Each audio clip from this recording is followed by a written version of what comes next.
Okay, so let's talk about what we can do from here on making variants of this. So we've got the basic car here. I've already opened the doors, as you can see. Oh wait, you can't see that. All right, so we've got the basic car here, the individual parts that are already edited. So these are my separate parts that I've edited down and combined to make the primary mesh, which was and is here. So that is the combined static mesh. This is in the original, under our parts folder, under the original place of the vehicle. So this is the one. This is the one. So some things need to be mentioned here. Once you make this version, that goes here. Once you've made the combined, where you go to actor and say combined static mesh. Once you make this version, you are locked. If you want to do this process and use the multiple materials, you are locked to this arrangement. Not so much this particular specific mesh right here, but in terms of, if you look at the model here, you cannot do any further editing to the meshes. So you can move them like I'm doing here with the doors, but you cannot, like, for instance, remove a tire or remove a seat or something like that, because then everything will get thrown off. It might work. I haven't really tried that. I would not recommend it. I'll show you a method to do that after we get all the way to the end, and you can edit afterwards. It's a little less convenient though. But so you could try it. It might work, but it's a long process to go through if it doesn't work. So you want to make sure that you have all your edits done on the separate parts and whatever you're going to reduce and remove from the. This is from the that's referring to the modeling tool. When you use the try select here and you remove parts of the mesh, that's what we're referring to there. So you want to make sure you've done all of that, and you've gotten to your combined mesh. You've gone in and you've fixed everything as far as, again, getting into the mesh here, fixing all of the materials for the parts that you set them up the way you want. Because what's going to happen is this is going to be your reference now for any variants you want to make. If you're going to do this. This is, again, a bit of an esoteric thing, but it's something I am doing, so I want to document the process. Part of this also, it's a little late to be talking about this, but part of this process is so that I understand it for myself, because I have a tendency to work on projects like this, get really intensely interested or figuring things out and working out the process, and then I end up doing a bunch of stuff. Like I'll do a bunch of these cars, and then I'll work on something else, and then come back a week or a month or something later and go, oh, I want to add another car, or I had another idea about changing something, and then I'll forget parts of the process. So part of this is to document all the details, the process in detail for myself, and also for whoever might want to use it, so you have enough information to be able to make these things, and maybe even be able to modify it from there. Like I said, you might be able to come up with alternatives or different ways of doing this, or whatever, based on this base model. Anyway, so back to this now. So we've got our model here. We're locked as far as the edits go. We've got our primary initial mesh, and we've got this mesh edited. Let's just review real quick here. We've got this mesh edited as far as the materials go. We have then reduced that using the merge actors to here, to our, you see I've already worked on a few of them, to our model here. And this one is the combined, let's get or not combined, well, combined materials. So we got one material on this, which is this material and textures. Okay, so now the next thing to do here that I want to do, I wanted to create a version that had open doors. So that, well, for whatever reason, just because it was different. Ultimately, I'm going to make a damaged model of this, so the doors would be open to indicate it's damaged and the doors are flung open. But you could also use this by itself like this if it's just a prompt. Maybe you want to have one of the doors open or something like that. There is a skeletal. I don't know if there's really a skeletal model you could work from to open the other doors. This one I mentioned earlier was not. These are not really designed to have all the doors open. There is a. Oops, where are we at here? There is a skeletal mesh, some skeletal meshes here, but I don't think you can open. I mean, you might be able to play with this. You could start at the beginning of the process, and instead of copying this part into here as a static mesh, theoretically you could, if these static meshes and the skeletons allow you to open up, like say the hatchback or the hood or the other doors, you could actually position them, within that, because you could actually open this up, and I don't know if that'll work. But if you could do that, you could open the doors, open the hood, whatever, and then you could go to make static mesh from here, and you'd have to kind of make sure all the materials are there and everything else, and use that as your shell. But that's something I'm not doing, and I'm not really looking to document that as a process. Theoretically, it could work. I'm working more from the standpoint of what's already here in terms of the meshes. So we're working from this kind of already put together basic shell mesh.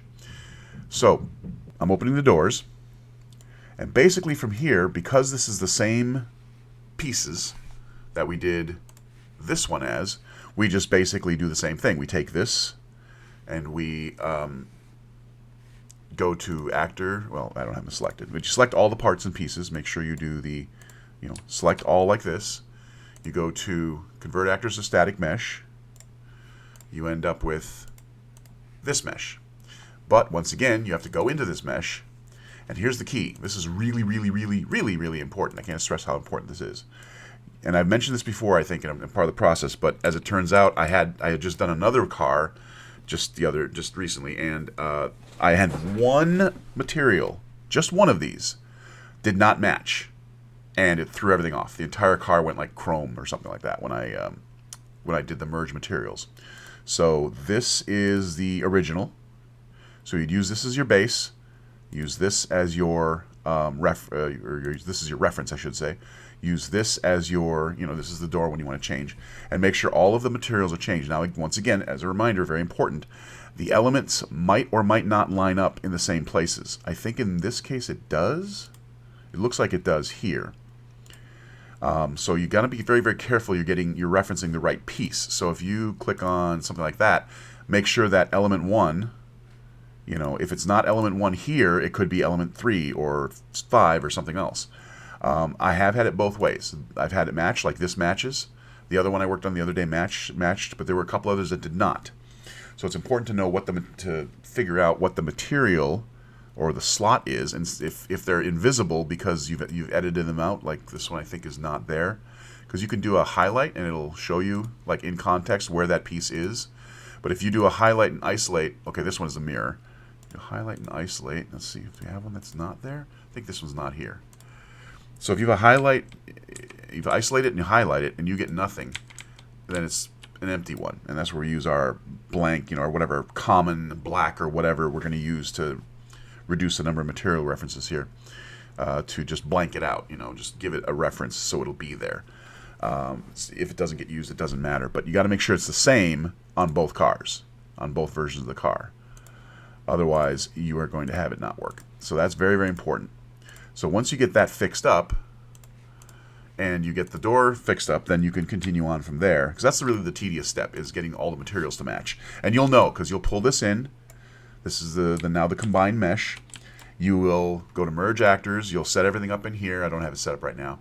And you will make your model like this one.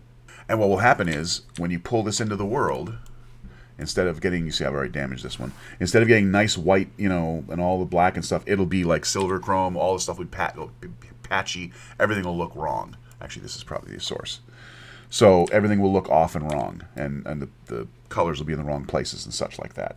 So you'll know right away and if that's the case, and that's what happened to me, I had to go back, and I did find, I scrolled through the list, and I found that there was one material I had missed, and when I corrected that, it came out fine. Then you can then do, so you see I got the, oops, that's not right. Well, yeah, let's do this here, I think, actually. So now I've got my damage model here. And if I go to the red one, for instance, I can now swap the material. Let me just, oops.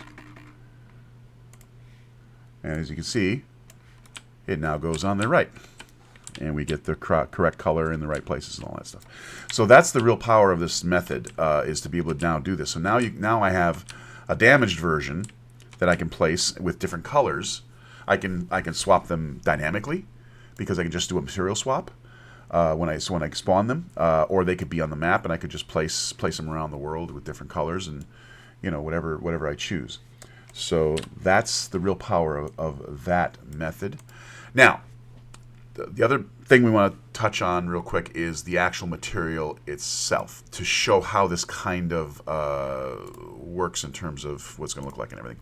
So I'm going to go into here. So I've got this is the material.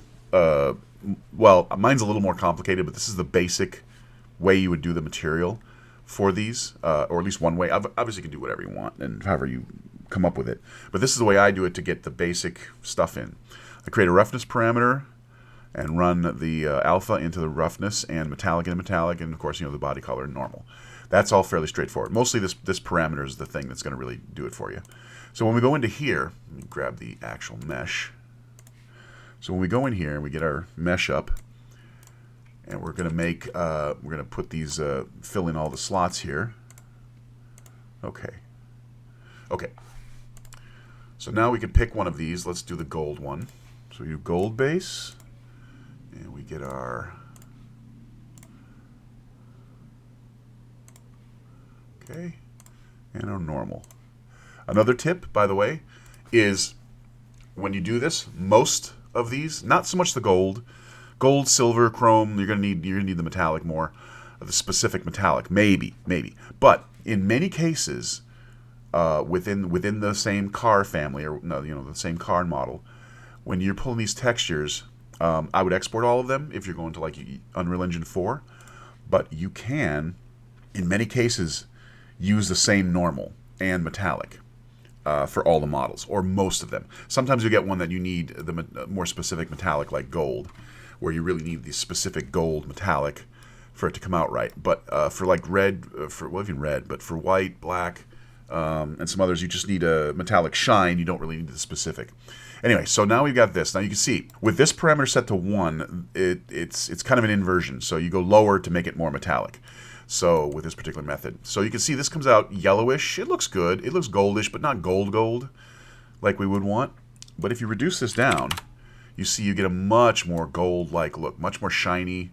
And depending on how much you want to, shine this up, you can get it to really look good. Now, as I mentioned before, and this is a good example now, this is an all or nothing deal. It's one material. You don't have the options to pick different things. So as you can see, the interior and the tires are super shiny. So you have to kind of find your line on that. If you're like in my case, I'm pretty far away, so I don't think you notice the shininess so much. But the gold stands out nicely. It's gold plated at this point. But a little more realistic version is probably something like this, where the interior is not quite so, and the tires are not quite so shiny. Even the 0.5 might work and still give you a nice gold look. So that's your considerations to look at of how to make this work. The other colors, you don't need so much metallic. You can go higher on this and flatten them out a little bit more, or even just the 0.5 or so. 0.5 is a pretty good overall with this method. 0.3 to 0.5 for most colors. Like I said, you may want to go a little harder on gold, silver, chrome. If you want a silver that looks chromish, you can go way down to like 0.1 and it will really shine. Just be aware that you're going to get it on all of the parts of the model. When I do the damaged version, I flatten this down to 1. I just flatten it right out. Whoops, that's 12 or whatever, some higher number, and that pushes it to a flatter look, because when it's damaged, you don't want it to look like it's brand new. You can use that within here, within UE5 or 4, whichever one you want. And of course, you can modify that how you like. But that's the way I do it to make it come out with the colors and with the material. Another thing to consider is that I did these at 4K. I went back to with my merge actor, I just did regular texture size with 4K on some of these, and to try and see if it worked differently from the automatic Texel version. Doesn't seem like a huge difference. Of course, 4K is very expensive. You can do them straight at 1K. I tend to go a little higher. You can see how this kind of splits them up. And there's some stuff in here. It does them kind of weird. The merge materials is kind of weird. Sometimes it leaves lots of space like this for a color. Sometimes you're going to find it's a couple of pixels and it just replicates the color across the entire thing. And there's other details in here too. So to save space, as you can see, and this is just a general tip for dealing with games and game development and textures, as you can see, this is a 10K for 10 megabyte 4K texture. What you want to do here is, or what you can do is, you can reduce this, and you should get still have a pretty good look in terms of the details. And you can run this down as far as you want, depending on what's going to look a certain way or how it's going to look. The normal's the big one though. So, oh, this is the 20 meg. Normals are 20. They're twice the size because they have an alpha channel, I think is how it works. So 20 megabytes. That's huge. That's 4K. If you reduce that to even 1024, you get 1.4K. That's a huge savings. I've been doing 512 or lower, depending on how they look. But you got to be careful on the normal.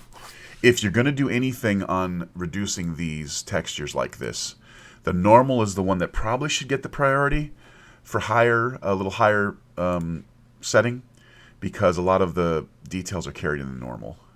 Base color is okay. Metallic, you can probably go down pretty low on, because that's more general, you know. You don't really need a huge amount for that. And you can see when you go down that low, you get 48K. Well, that's a huge savings. And this is especially important if you're going to use these cars. I'm using, 100 cars in a scene. And at 10 megabytes per texture, that adds up a lot. That's why you want to try to reuse the metallic. You can reuse some cases on these models. You can reuse the metallic and the normal from one of the cars. Usually I use the white or the black as my one to try to reuse. So that means you can go in here, you go to white, and you can pull the normal. Now this may or may not work on this one, but see it pull white. Yeah, you can see it changed a little bit, but not so much that, let's see if I make sure it came out okay. I'm going to Control Z that. So you can see it shifts a little bit, but it doesn't really change it a lot, And it's probably going to be acceptable. If you're looking for absolute fidelity to the original, then yeah, you want to do it that way. But so this would let me reuse, this one normal for several vehicles for within this family, for all of them or most of the vehicles.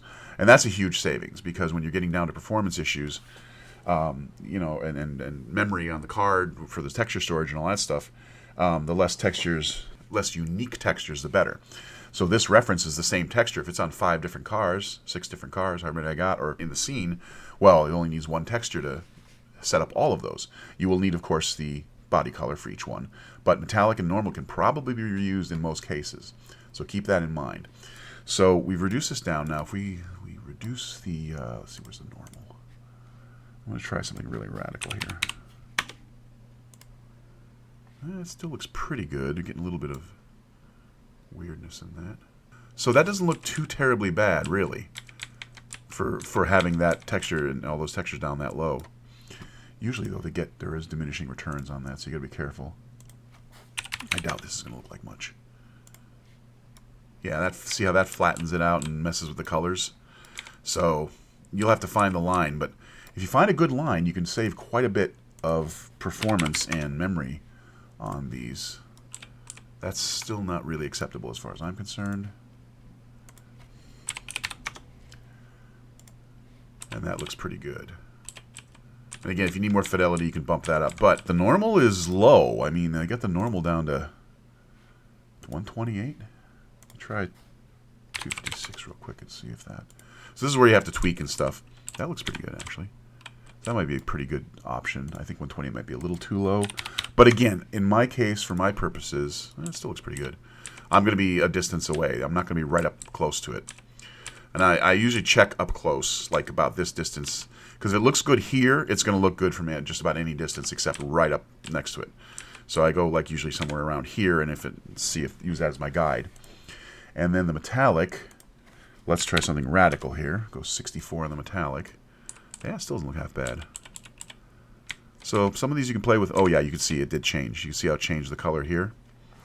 So we got a difference there. So if we Control Z that, yeah, see how it comes a little closer there. Or change the front one, I guess, actually. Metallic, 256, 512.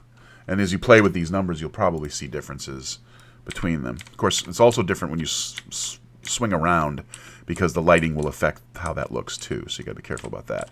Don't let that throw you on your settings, because you will it'll look like, oh, it doesn't look good. Anyway, so these are the settings you can play with to get the whatever desired effect you want. But that's a big one for savings, is like I said, to reduce these down. That's a good overview of how to get the textures to come out right with material, how they get applied, your considerations for metallic, especially for something like gold, and texture, the texture memory considerations. another thing is, let me get this situated back here.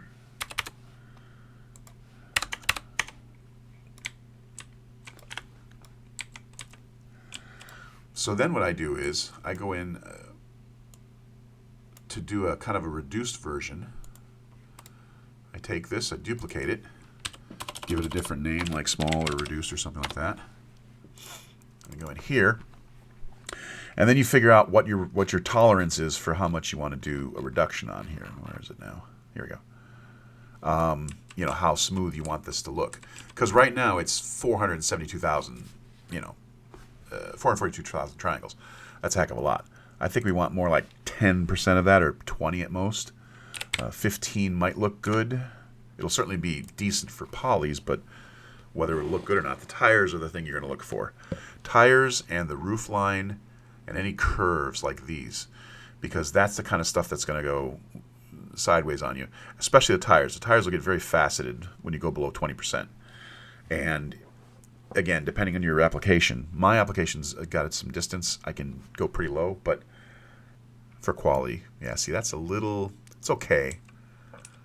That's 66,000 triangles. So I would like, and you can see this looks very pointed. I'd want a little bit more. 20 would probably look good, but it might be a little too big. About 80, 85. But some of them you can do quite a bit. It really depends. The bus and the trailer, I was able to reduce quite a lot. I think the bus came out to about the same number of triangles, and when I reduced it like 5%. And it looked pretty good. It did not look bad at all. Yeah, see, I don't like the way that looks at all. Does the original model look that way?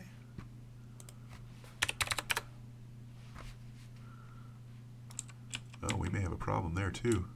Anyway, I'll have to play with exporting this, or merging the materials.